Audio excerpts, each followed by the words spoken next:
पिता ही हमारे पितृ कहलाते हैं, हमारे दादा परदादा जो चले गए। अब आप कहोगे कि हम तो यहाँ उनके नाम से कुछ कार्य करें तो क्या उनको मिलता है? हाँ, आप कोई भी शुभ काम करते हैं, कोई भी पाप करते हैं या कोई भी पुण्य करते हैं तो केवल पुण्य का फल ही पितरों को नहीं, आपके पाप का फल भी पितरों को मिलता है। तुम्हारे पितर नरक में हैं, पर यदि तुमने कोई शुभ कार्य किया तो तुम्हारे पितरों को स्वर्ग मिल जाएगा, मोक्ष भी मिल सकता है। और तुमने कोई बड़ा पाप कर दिया तो तुम्हारे पाप के कारण तुम्हारे पितर यदि स्वर्ग में भी हैं तो वहां से भगा दिया जाएगा। देखो तुम्हारे बच्चे कितना गलत काम कर रहे हैं, चलो नरक जाओ। इसलिए हम जो करते हैं हमारे कार्य से हमारे पूर्वज प्रभावित होते हैं, पाप से भी और पुण्य से भी। अब आप कहोगे कि जो मर गया उसे कैसे पता लगेगा, वो तो मर गया। देखो मर के आदमी जाता कहाँ है? जैसे मृत्यु लोक है, ये हम किस लोक में रहते हैं? हमारे लोक का नाम क्या है? क्या नाम है?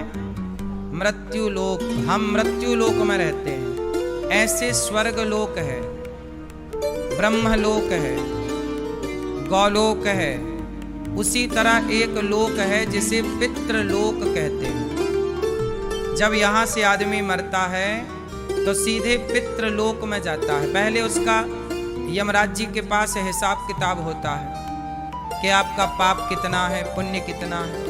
भाई पुण्य है तो मोक्ष मिल जाएगा, स्वर्ग मिलेगा, पाप है तो नरक मिलेगा। और थोड़ा सा पुण्य कम रहा, जैसे बच्चे जब एग्जाम देते हैं तो परिणाम 3 तरह से आते हैं। परिणाम कितने होते हैं? 3। एक बच्चा पास हो जाता है, एक बच्चा फेल हो जाता है और एक बच्चे की सप्लीमेंट्री आ जाती है। क्यों सप्लीमेंट्री चलती है कि नहीं आज भी? हमारे टाइम पे तो सप्लीमेंट्री आती थी एक विषय में, फिर बाद में सुनने में आया कि 2 विषय में भी आने लग गई। अब क्या चल रहा है सिस्टम? क्यों सप्लीमेंट्री एक विषय में आती है कि 2 विषय में? कितने तक की छूट है? 2 तक की छूट है ना। हमारे टाइम पे एक ही विषय में आती थी। हाँ या ना? सुनो, तो एक बच्चा हो गया पास, आपने अच्छे पुण्य किए तो स्वर्ग चले गए। एक बच्चा हो गया फेल, गलत काम किए तो नरक चले गए। लेकिन एक बच्चा है ना पास हुआ ना फेल हुआ, उसी का नाम है सप्लीमेंट्री, हवा में लटक रहा बेचारा। उसी तरह ये जो पितर होते हैं, पितृलोक, पितृलोक में कौन जाता है? ना तो इनके पास ज्यादा पुण्य थे कि स्वर्ग जा पाए, ना तो इन्होंने इतने पाप किए कि नरक जाएं। इन्होंने थोड़े पाप भी किए, थोड़े पुण्य भी किए, पर पुण्य पास होने को 33 नंबर चाहिए थे, पर आए 30 नंबर, 3 नंबर कम गए, तो 3 नंबर के लिए सप्लीमेंट्री आ गई। उसी तरह थोड़े से पुण्य कम गए, अब वो पितृलोक चले गए। अब वो अपने बच्चों से कहते हैं कि बेटा आप हमारे लिए कोई पुण्य करो तो हमारा पुण्य बढ़े और फिर वो मोक्ष को प्राप्त हो जाएंगे या स्वर्ग चले जाएंगे। ये पितृलोक की एक छोटी सी कहानी है। आपके द्वारा किया गया पुण्य उन माँ बाप को, पितरों को मिलता है। इसलिए जब आदमी मर जाता है तो पिता के नाम से, माँ के नाम से 13वीं करते हैं। क्या करते हैं? 13वीं का मतलब क्या होता है?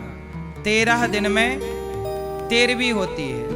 माँ के नाम से 13 ब्राह्मण बुलाए जाते हैं, समाज को बुलाया जाता है, भूखे प्यासे को बुलाया जाता है, सबको अन्नदान कराया जाता है। देखो मर जाने के बाद भी क्या कराया जाता है? अन्नदान। क्योंकि आपके पास कोई पुण्य ना हो पर अन्नदान का पुण्य है, आपने अन्नदान किया है तो उस पुण्य से आप कभी नरक नहीं जाएंगे, सदगति कराएगा अन्नदान। अन्नदान करना सबसे बड़ा पुण्य है। इसलिए जब कोई मरता है तो 13 दिन बाद 13वीं होती है। अच्छा, 13 दिन बाद ही क्यों होती है? मरने के तुरंत क्यों नहीं होती? सूतक होता है, फिर साफ सफाई होती है, फिर अस्थियों का गंगा में विसर्जन होता है, फिर वो गंगा जल से घर में छिड़काव होकर के शुद्धि कहते हैं, जैसे साफ शुद्धि कहते हैं। फिर गंगा जली का पूजन होता है, फिर समाज को बुलाकर खवाते हैं। फिर 13 दिन बाद 13वें दिन, जिसे 13वां कहते हैं, कहीं कहीं 12वां भी होता है, 12वें दिन में भी 13वीं होती है, उसे 12वां कहते हैं। तो परंपराएं अलग अलग जगह की अलग अलग हैं, 12वां और 13वां। हमारे यहाँ कहते हैं 13वीं, और अगले साल उसी तिथि पर बरसी होती है, जिसे 12वां बोलते हैं, एक साल बाद। तो 13 दिन बाद ही क्यों होती है, ये सवाल खड़ा हुआ। तो सुनो, इसका भी एक कारण है। जब आदमी मरता है तो मरने के बाद उसका तुरंत हिसाब नहीं होता। 13 दिन बाद कुछ समय तो उसे यमपुरी जाने में लगता है। अच्छा, आपको क्या लगता है, जब आदमी मरता है तुरंत मर जाता है? नहीं। आपको एक बात बताएं, जब आदमी मरता है तो तुरंत नहीं मरता। डॉक्टर ने कहा कि मर गया, लेकिन अभी भी वो मरता नहीं है। पता है आपको, हमारे प्राण शरीर से निकल करके मस्तिष्क में चले जाते हैं। इसलिए कई बार आपने सुना होगा कि जिसे डॉक्टर ने मृत घोषित कर दिया, वो शमशान ले जाते हाथ पांव हिलने लगे, मतलब जान आ गई। जिसे डॉक्टर ने प्रूफ कर दिया था मर गया, डेथ सर्टिफिकेट बन गया, फिर भी वो जिंदा हो गया।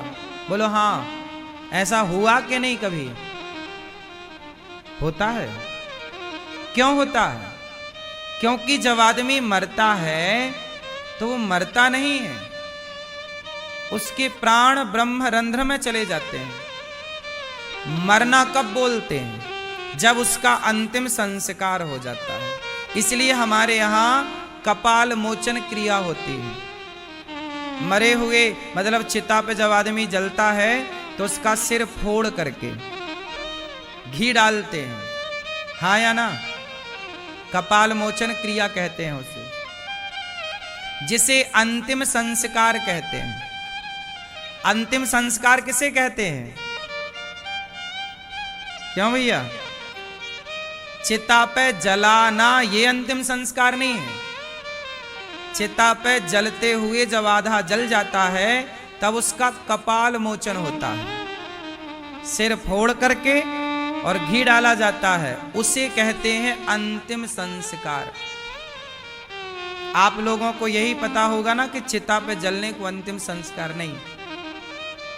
अंतिम संस्कार वो है जो आखिरी प्रोसेस है, कपाल फोड़कर घी डालना। क्यों? क्योंकि अच्छा ये बताओ, खोपड़ी क्यों फोड़ी जाती है? उत्तर दो। मुर्दे की खोपड़ी क्यों फोड़ी जाती है? जलते हुए ना चिता पे। आप में से कितने लोगों के यहाँ परंपरा है कि चिता पे सिर फोड़कर उसमें घी डाला जाता है? किसके यहाँ ये परंपरा है? चलो बताओ क्यों है? नहीं जानते? सुनो, कहते हैं कि यदि खोपड़ी फोड़ी ना जाए, साबुत खोपड़ी मिल जाए किसी की, तो साबुत खोपड़ी यदि मिल जाए तांत्रिकों को, एक तांत्रिक लोग होते हैं। कौन लोग होते हैं? तांत्रिक लोगों को यदि खोपड़ी मिल जाए तो वो उस खोपड़ी से ना तंत्र विद्या साधते हैं। जैसे आपने अपने दादाजी को जला दिया और जला के आ गए, लेकिन वो खोपड़ी थोड़ी जलती है। यदि टाइम से कोई उसे निकाल ले तो खोपड़ी साबुत निकल आती है, ढांचा। फिर तांत्रिक लोग उसे ले जाते हैं और अपनी तंत्र विद्याओं को सिद्ध करने में खोपड़ी का प्रयोग करते हैं। क्योंकि तंत्र शास्त्र में खोपड़ी का प्रयोग है, और खोपड़ी यदि ब्राह्मण की मिल जाए तो तंत्र विद्या जल्दी सिद्ध होती है। इसलिए ब्राह्मणों को विशेष रूप से कपाल मोचन का प्रोसेस करना ही चाहिए। मुर्दा भी सुरक्षित नहीं है, समझो आप। यदि उसका भी कोई मिसयूज करना चाहे तो मुर्दे का भी बहुत मिसयूज हो सकता है। बात समझ में आई? इसलिए हमारे पूर्वजों ने कहा कि खोपड़ी फोड़ दो। जब फोड़ दोगे तो खंडित हो जाएगी, फिर वह तांत्रिकों के काम की नहीं होगी। तंत्र विद्या होती है। तांत्रिक लोग क्या करते हैं, खोपड़ी में हड्डियों में ऐसे ऐसे नहीं घुमाते, आपने टीवी पे देखा होगा, वो तो डेमो है, लेकिन यथार्थ में खोपड़ी का प्रयोग होता है। वो तंत्र विद्या है, तांत्रिक लोग करते हैं। किसी को मारना हो तंत्र से तो मार दिया जाता है, उस खोपड़ी का प्रयोग मारण मंत्र में किया जाता है, जिसे आप लोगों की भाषा में जादू टोना कहते हैं।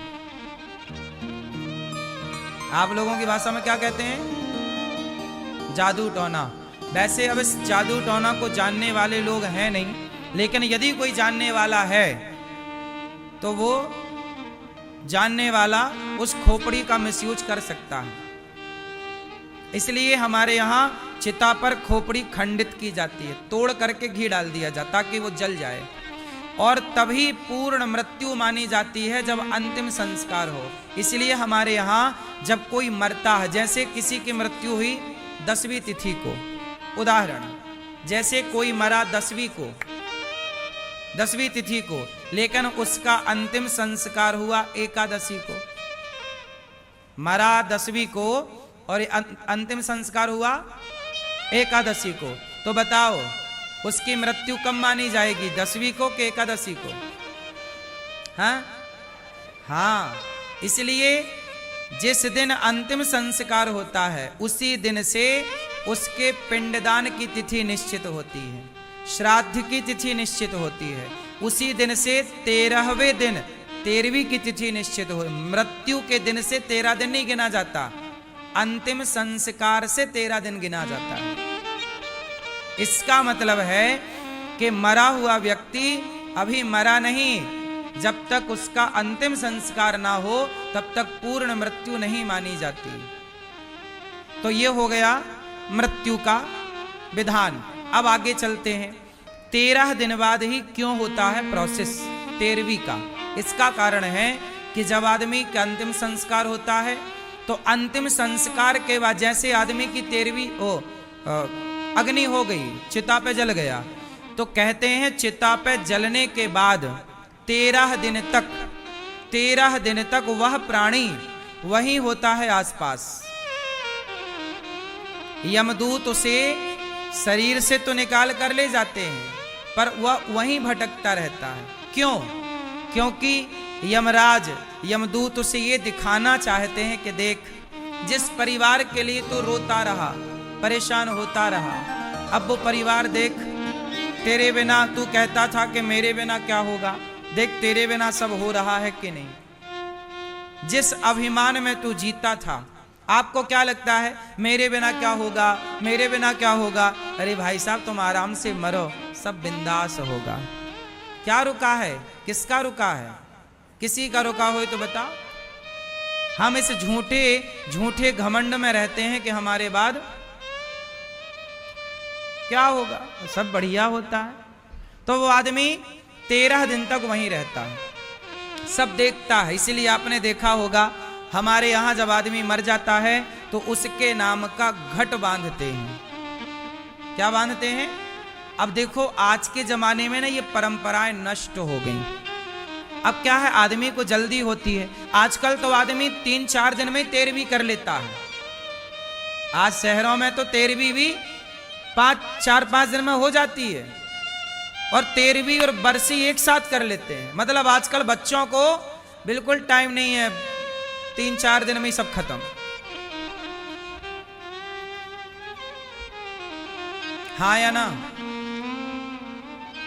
तो आजकल लोग मनमाना चल रहे हैं। अब शास्त्रों से कोई लेना देना किसी को नहीं, जो अच्छा लग रहा है लोग वो करते हैं, मनमाना आचरण। जब आदमी मरता है तो उसके नाम का घट बांधा जाता है। घट मीन्स घड़ा।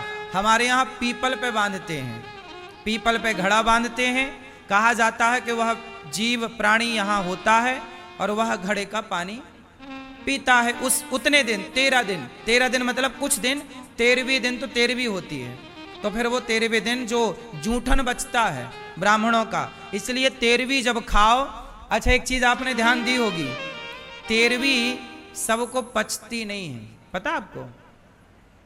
पूड़ी तो पूड़ी होती है, पर 13वीं की पूड़ी गजब की होती है। मुझे सूट नहीं करती कभी, इसीलिए मैं कभी 13वीं इत्यादि नहीं करता, खाता मतलब 13वीं। क्योंकि ब्राह्मण, जब 13 ब्राह्मण बैठते हैं भोजन करने, तो वह अपनी थाली से एक एक पूड़ी निकालते हैं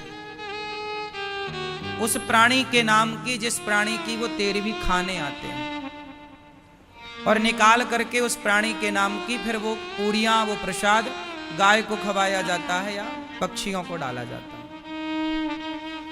तो कहते हैं 13 दिन तक वो वहीं रहता है। 13वें दिन को जो ब्राह्मण खाए वो सारा पुण्य लेकर के जाता है। वो पुण्य के साथ यमराज उसका हिसाब किताब करते हैं। उस हिसाब किताब के बाद उसका पुण्य हुआ तो मोक्ष मिला या स्वर्ग मिला, गलत काम थे उसके ज्यादा तो नरक मिला। अब फिर वो अपने बच्चों से उम्मीद करता है कि आप मेरे नाम से करो, इसलिए उनकी तिथि पर आप लोग गया श्राद्ध करते हैं, पिंडदान करते हैं, तर्पण का। हर बेटे को अपने माँ बाप के नाम का श्राद्ध करना चाहिए, पिंडदान करना चाहिए, तर्पण करना चाहिए। आजकल के बच्चे कुछ मानते ही नहीं, बोले हम तो साइंस के स्टूडेंट हैं, हम ये सब क्यों माने। धर्मराज युधिष्ठिर, अभी मैं यहां बैठा बैठा महाभारत का एक प्रसंग पढ़ रहा था, तो महाभारत के प्रसंग में जब कर्ण मारे गए तो पांडव ना श्राद्ध करने गए गया जी। तब माता कुंती ने कहा कि बेटा तुम अपने कर्ण के नाम का भी एक पिंड दान कर दो और तर्पण कर लो। तो युधिष्ठिर ने कहा कि कर्ण हमारा क्या लगता है, हम कर्ण का श्राद्ध क्यों करें, पिंडदान क्यों करें। तब कुंती माता ने गया में कहा कि धर्मराज, कर्ण तुम्हारा बड़ा भाई था। आज पहली बार पता चला धर्मराज युधिष्ठिर को। धर्मराज रो पड़े कि मां तुमने पहले नहीं बताया कि ये मेरा बड़ा भाई था, वरना मारते क्यों, आपने बड़ा अपराध कर दिया। जाओ हम श्राप देते हैं नारियों को कि आपके मुख में आज के बाद पेट में कोई ऐसी कोई गुप्त बात ठहरेगी नहीं, इसलिए स्त्रियां जल्दी कोई बात पचा नहीं पाती, ये श्राप है। इसलिए स्त्रियों के अंदर भेद नहीं टिकता, वो बता ही देती है ना।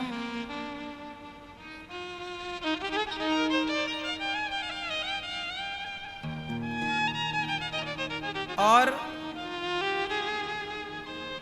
धर्मराज युधिष्ठिर रोए और फिर उन्होंने कर्ण का श्राद्ध किया।